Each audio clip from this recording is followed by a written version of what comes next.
Vols head into the bye week at 4-0 after a massive SEC opening win at a top 15 Oklahoma team on Saturday. And today we're going to take an updated look at Tennessee's potential path to the 12-team college football playoff.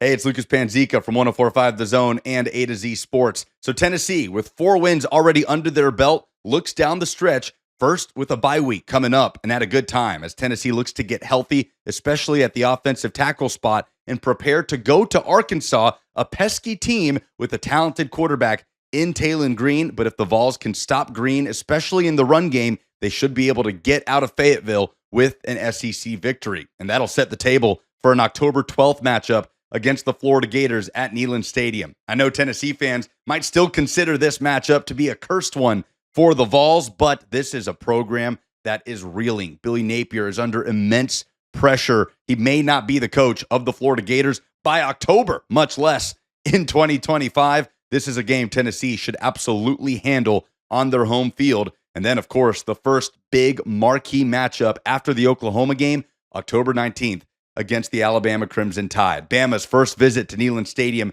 since that 2022 shootout win that ended a 15-year losing streak to Alabama for the Vols. This could very well be the game that stamps Tennessee's ticket to the college football playoff if they get a win against a national title contender. The Nick Saban era might be over. This is still one of the most talented teams in the country in Alabama, with Jalen Milroe, a Heisman contender, at quarterback, and Kalen DeBoer as the head coach. But Neyland Stadium will be a frenzy for this game. If Tennessee can knock off Alabama on October 19th, they'll feel really good about their college football playoff chances. After that, the Vols have a bye week before preparing to host a Kentucky team that has had a strange season, struggled at home in a blowout loss to South Carolina, and then nearly knocked off Georgia the week after at Kroger Field. A night game, though, at Neyland Stadium. Brock Vandegrift, the transfer quarterback, has struggled for the Wildcats. Should be a game that Tennessee takes care of business in. And then when you look at the Mississippi State game after that, it's a terrible team. They may finish last in the SEC,